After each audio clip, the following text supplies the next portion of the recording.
I am Ferdinand Marcos, and I am the President of the Republic of the Philippines.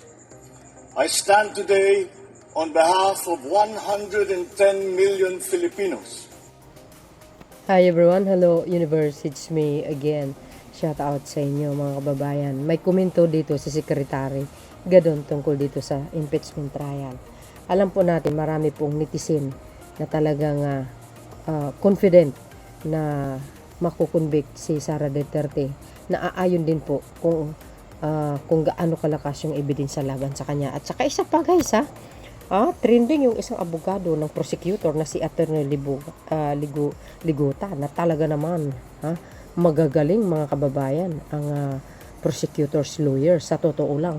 Kung ikumpara mo naman sa defense, nako parang mga ano lang nagpa-practice lang sila. Pero totoosin, kitang-kita naman.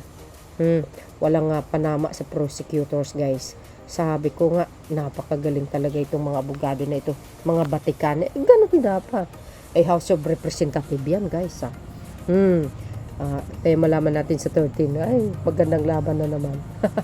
Buong pusong isinuportahan ni Secretary Lady Gadon ang pasya ni Senate President Win Gatchalian na magtalaga ng ibang presiding officer para sa gaganaping impeachment trial ni VP Sara Duterte. Marami kasi ang nagtanong, no?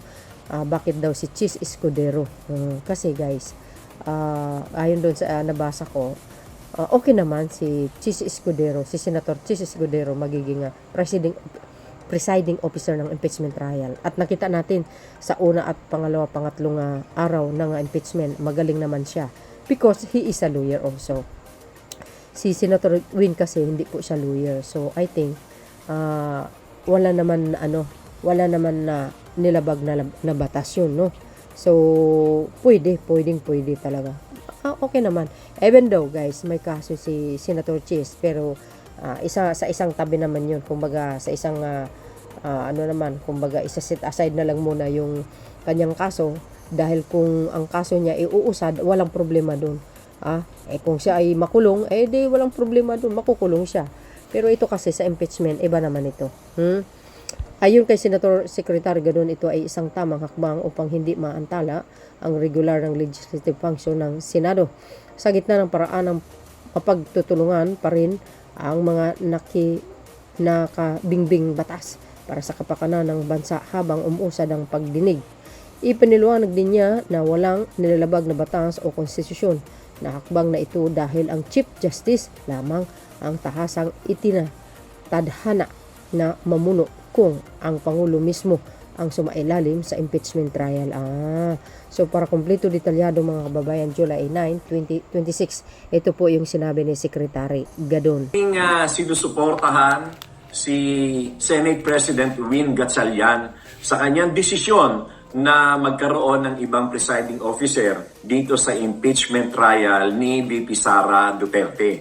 Sapagkat tama ang kanyang posisyon na ang trabaho sa Senado ay hatiin. Meron sa impeachment at meron doon sa regular function ng Senado, the legislative function, na kung saan napakaraming nakabimbing ngayon na mga batas na dapat nilang pag-aralan at ipasa.